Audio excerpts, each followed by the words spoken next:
Have you ever felt like you're living someone else's life? Like your choices are echoes, your fears hand-me-downs, and your voice muted under the weight of things left unsaid? There's something inside you, older than your name, deeper than your memories. It doesn't speak in words, it watches in silence. And while you go on pretending to steer your life with logic and certainty, something hidden guides your steps, quietly, consistently, mercilessly. You think you're in control, but you've been dancing to a rhythm set long before you were aware of the music. There's a storm beneath your stillness, an ancient current shaping your impulses, your attractions, your shame. Not because you're broken, but because you're layered, fragmented by every time you were told who to be, how to act, what to feel. Every time you betrayed your own truth to survive. There's a force in you that isn't evil. It isn't wrong. It's just forgotten. The self you exiled to be accepted, the emotions you buried to be loved, the truths you softened to feel safe. They didn't vanish. They turned into shadows. And those shadows, they don't just haunt you, they drive you until you see them, until you dare to face the mirror you've been avoiding all your life, that whisper in the silence when you're alone. That's not fear, it's memory. It's you, calling you back, not to change, but to reclaim. To remember the pieces you disowned, the wild, the vulnerable, the passionate, the honest. They never left. They've just been waiting for you to come home. You don't need to become someone else. You need to become someone whole. Because freedom doesn't mean fear disappears. It means you stop letting it govern you. It means living with your heart unclenched, walking into the fire without flinching, being seen without flattery, loving without armor. You're not meant to just survive. You're meant to live. But you can't do that while locked inside a prison you've been taught not to see. And that's the cruelest kind. The one built from your silence, maintained by your obedience, decorated with your accomplishments. A prison where the door is always open, but you've forgotten how to walk through it. So take a hard look, not at the world, at yourself. How many of your fears are really yours? How many of your choices were inherited like heirlooms from people too wounded to live freely? How many times have you sabotaged love? Not because you didn't want it, but because some part of you believed you didn't deserve it. The truth is, you've never really been alone in your mind. There are ghosts living inside your thoughts. Ghosts of versions you've killed to survive. Ghosts of dreams you called unrealistic. Ghosts of anger you've swallowed in silence. And they're all speaking. Through your patterns, your relationships, your quiet self-sabotage. You don't need to be fearless. You just need to stop pretending you're not afraid. You don't need to be perfect. You just need to stop performing. Beneath the roles, beneath the masks, beneath the shame, is something raw, something real. That's you, not the profile picture, not the polite conversation, not the practiced smile. You in your wildest, truest form. That's where the healing begins. When you stop fighting your shadow and start listening to it. When you stop running and start remembering. When you finally allow yourself to feel what you were once punished for feeling. The world doesn't need another version of you that fits in. It needs the real one. The one that's been hidden beneath a lifetime of shoulds and shouldn'ts. You don't have to fight your shadow to be free. You just have to walk with it into the light. Scratch the surface, and everything you've tried to keep buried starts to leak through. You can feel it, even if you never say it out loud. That quiet unease, that tension under your skin. It's the part of you that knows something is waiting beneath the noise. And maybe that's why you keep yourself so busy, why you scroll endlessly, why silence makes your heart race.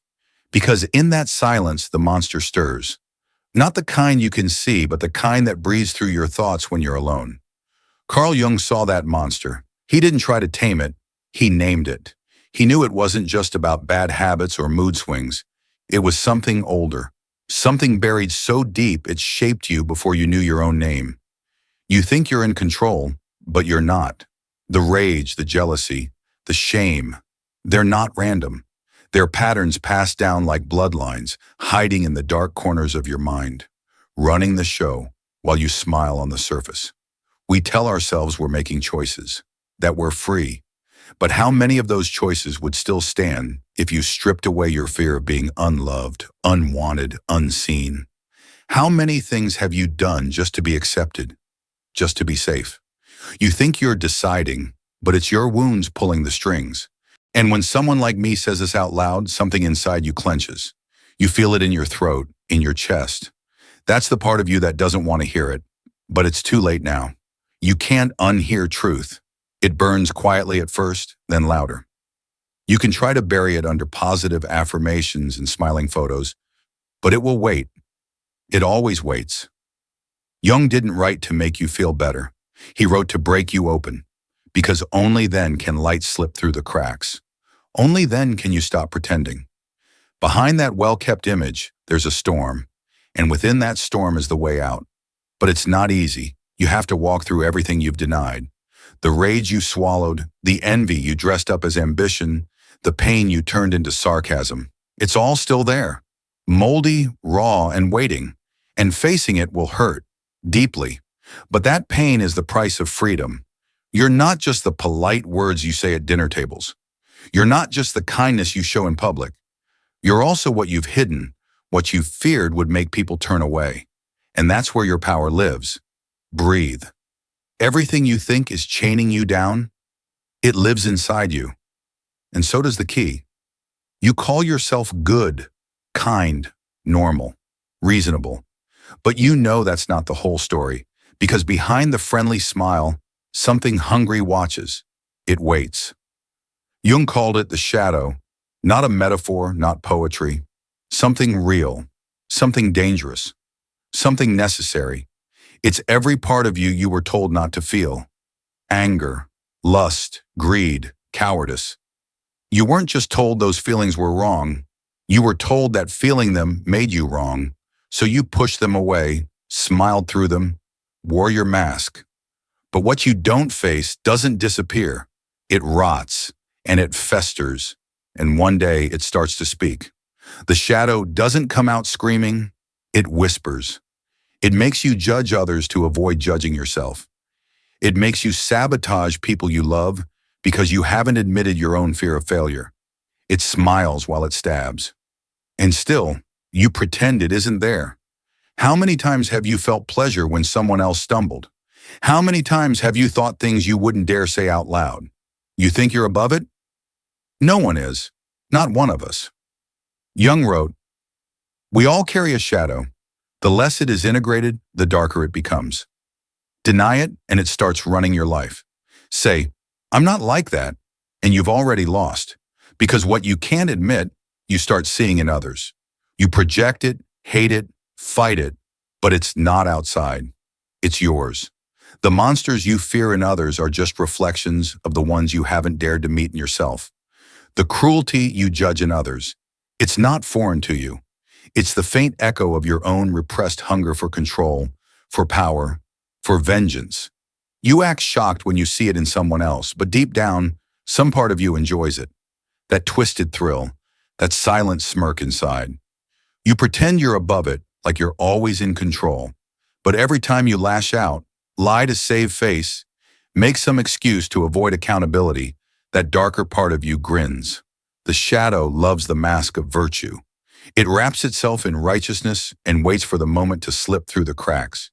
And that's the real trap. Not the darkness, but the illusion that you're not trapped at all. The most dangerous kind of prison is the one built from good intentions and blind spots. You say you're free because you behave, because you follow rules, because you've convinced yourself you're a good person.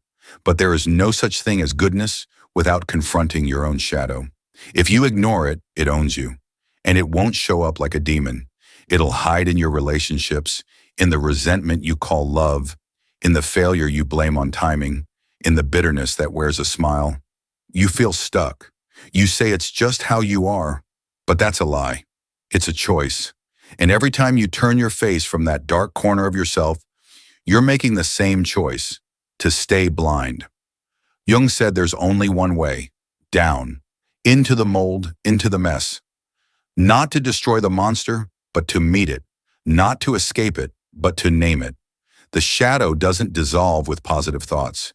It must be owned, held, transformed. You think you're angry because the world is unfair? Number, you're angry because you've never made peace with your own power. That anger when faced can become strength. Your envy when accepted turns into drive. Your lust when acknowledged without shame becomes clarity. But if you keep hiding behind a polished smile, that power turns to poison. You'll snap in moments that don't deserve it. You'll love in ways that smother. You'll chase things that hollow you out. You want the suffering to stop? Then go where you've never dared to go. Into the basement of your own psyche. Turn the light on. Don't flinch. Let the thing you've been running from finally speak. It will not flatter you. It will not be kind, but it will be true. And truth is the beginning of power. Because those who refuse to face their shadow, they become reckless, dangerous, unconscious puppets of what they won't admit. But those who do, they carry a weapon. And more importantly, they know how not to use it. Jung never promised you healing. He never promised peace. He promised wholeness. And wholeness hurts far more than any version of goodness you've been sold. But it frees you. So breathe. Smell that damp, forgotten scent inside your own mind. That door you've always walked past, it's been waiting. And now you're finally ready to open it. You're not alone. I'm already here. In the dark. Waiting. Not as your guide, not as your savior, but as the part of you you've been avoiding. What is perfection really? Just a performance, a way to look clean while decaying inside. Jung didn't look away from the abyss. He stared straight into it and found something we all carry. A brutal, breathtaking truth. You are not fully alive if you are still at war with your own darkness. That's why he didn't try to fix you. He didn't write prescriptions for happiness. He carved a path meant to split you open. He called it individuation, not the pursuit of some polished version of you, not the endless loop of mantras and manifesting, not the self-help fantasy of becoming your highest self. Individuation is death, the death of the persona, the death of who you think you are, and it's also a birth. But not a gentle one. It's bloody. It's brutal, because it demands you face every piece you've buried. The ego screams, I already know who I am. But the deeper self laughs. You know nothing. Not until you've held hands with your shadow and lived to tell the truth. To individuate is to integrate all of it. The light, the dark, the sacred, the shameful. To admit that you are not just capable of love, but also of hate. Not just strength, but also deep, soul-wrenching fear. And only once you stop denying that can you finally step into what you were meant to be, whole. Not perfect, just real. It's not about becoming perfect. It's about no longer living as a fragment of yourself. True wholeness isn't clean, or polished, or pure. It's the unflinching acceptance that you are both storm and stillness, sinner and saint. That within you lives the capacity for deep love and devastating destruction. And each part deserves to be seen, not indulged, not denied, but integrated. Those who run from this truth don't just suffer. They cause suffering. They bleed on the people trying to love them. They sabotage connection. They search endlessly for what they already carry, yet feel empty even when surrounded by warmth. Jung didn't describe this journey as a walk in the park. He likened it to wandering through a forest at night. No map, no marked trail, just shadows. And every tree you pass whispers a memory you buried. Every gust of wind carries a desire you never dared admit. Every sound, every echo, shakes something loose. You'll feel lost. You'll want to run back to the safe version of you, the one who performs, who plays nice. But once you begin to see yourself naked, there's no going back. You can't unknow the truth. You can't unsee the parts of yourself you've spent a lifetime avoiding. Most people quit. They pretend the forest isn't real. They silence the call. They go back to the surface and live numb, mistaking comfort for peace. But some keep walking. They fall, they cry, they rage, but they walk. And eventually they arrive, not at a finish line, but at themselves, at something untouchable. They find integrity, not the polished kind that wins applause, but the raw kind that lets you stand in front of a mirror and meet your own eyes without flinching. It's not pride, It's not ego, it's truth. Integrity is when you no longer feel ashamed of the monster behind your gaze, when you can say no without guilt, when you can tell the truth even when it shakes your voice. It doesn't come with medals. It's earned in heartbreak, in grief, in the collapse of the identity you thought would keep you safe. Every time something breaks you, a piece of ego dies, and space opens for something real to take root. You don't need to race through this, but you do need courage, the kind that lets you sit in discomfort without numbing it, to whisper to yourself in the middle of the storm, I won't run. I see you, anger. I see you, fear. I see you, shame. And I won't turn away.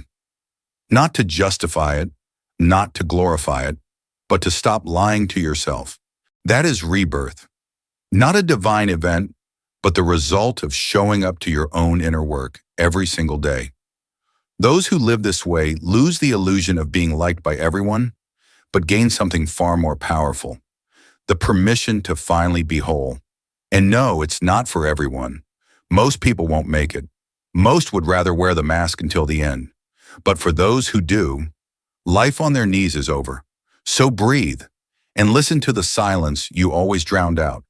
Underneath the noise, your soul has always been whispering the same thing. This is what I've been waiting for. You say you want freedom, freedom from fear, from your past, from the weight others left on you, but freedom isn't handed to you. It demands a cost. Jung always knew most people would rather stay caged than peel off the skin that doesn't fit, because freedom isn't the absence of rules. It's the absence of lies. The lies you tell yourself about who you are. The lies you tell to be loved, to be accepted, to avoid pain. As long as you keep pretending, you remain imprisoned, shackled by your own performance. As long as you blame, you stay tethered to the very things you claim to want to escape. As long as you avoid the hurt, it owns you. You bleed behind the smile, and nothing changes.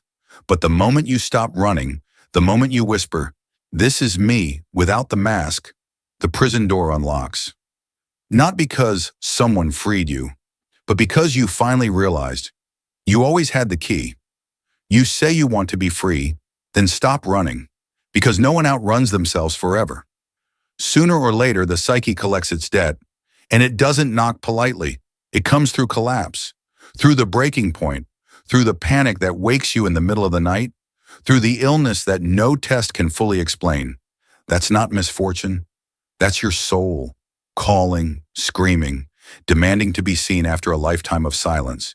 You can keep ignoring it. Many do. They chase cures, take pills, practice mindfulness, post perfect smiles. But beneath the surface, they rot. Not from the world, but from the lie that they're only made of light. You're not, and that's not a flaw. That's the truth. The pain doesn't come from your darkness. It comes from believing it shouldn't exist, from trying to manage everything, from thinking you can fix your soul like a broken machine. But the soul doesn't want fixing. It wants to be heard. And freedom? It starts the moment you sit in the prison of your own fear and choose to stay. No pep talks, no affirmations. Just the silence, and the monster in the corner you've been avoiding. That's the real door, the only one that leads out, and whoever walks through it doesn't come back the same. They pay in full. They lose their polished image. They lose the friends who only loved their performance. They lose the comfort of blaming others. They lose the lie that they were ever in control, but in return they gain something sacred, ownership of their life, of their soul, of their truth. And once you've tasted that kind of freedom, nothing else satisfies. You stop begging for approval. You stop explaining your truth. You stop shrinking to fit. But the truth is, very few ever choose this path. Most go to therapy just to learn how to function again, to get back to pretending, to learn how to smile with a broken heart and call it coping. Jung didn't want you to cope. He didn't care if you were socially acceptable. He wanted you to be real. He wanted you to bleed, scream, grieve, without permission, to stand in your own story, even when it made others uncomfortable. But freedom never walks beside fear. And so people trade it every day for routine, for roles, for safety. They call it being realistic. They call it adulthood. They call it just who I am. But it's not. It never was. You are far more. But to become that, you have to bury every mask you ever wore. You have to hold a funeral for the version of you that was built to survive. And then you listen, not to the noise outside, but to the voice you buried long ago. The one that wept in the night. The one that raged when you stayed silent. The one that still dares to hope. You'll walk a path now. It won't be soft. Your feet will bleed. Your voice will shake. But for the first time, every step will be yours.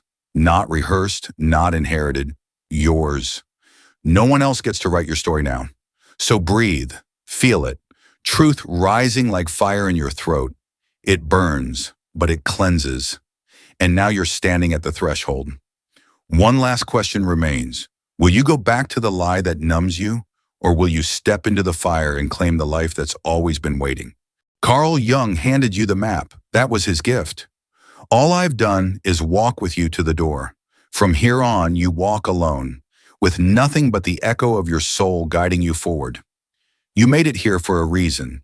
You read every word like it was some ancient truth you were never meant to find. Maybe you hoped it would be easier. A solution. A quick fix for the ache in your chest. But the truth is, there's no freedom without loss. No rebirth without a symbolic death. And you are no longer the person who began this journey. Something in you has already shifted. Jung never promised you salvation. He offered awareness. And awareness isn't light. It's weight. It's pressure. It crushes the ego. Because once you know, you can't pretend anymore. You can't point fingers. You can't lie to your own reflection. You can't skate through life when life is asking you to dig into the marrow of who you are. The choice is yours now. Stay numb or wake up. You were trained to escape, trained to numb. When grief whispers, you reach for sugar. When dread builds in your chest, you scroll. When fear claws at your throat, you smile like nothing's wrong. You've been taught to call that strength, holding it together, staying productive, keeping up the show. But it's not strength, it's survival. And survival is not the same as living. You could be more than fine. You could be free, but only if you're willing to keep going, to descend deeper, past the polished layers and polite excuses. The human psyche doesn't end where it hurts. There's no bottom to the unconscious, no safety rail, just a dark, echoing pit that mocks your fear of heights and waits for your courage. Are you still with me? Then maybe you're ready to go back and find the child you abandoned in that locked room, the one who cried and never got an answer. Maybe you're ready to forgive, not just the one who wounded you, but also the one you wounded and swore you didn't. Being human isn't neat. It's not a checklist. It's a mess of contradictions and rawness. And freedom? It's not about rising above that. It's about admitting it, owning it, bleeding with your truth intact. The people who lie to themselves, they create monsters that feed on their future. But the ones who face themselves, all of themselves, unlock something ancient, something sacred. They become the door that's been locked for generations. Because you don't just carry your pain, you carry your bloodline's sorrow, your parents' silence, your grandparents' grief. You hear it in your thoughts and feel it in your body without knowing why. Jung called it the collective unconscious. It's where your deepest fears were born and where your hidden power waits.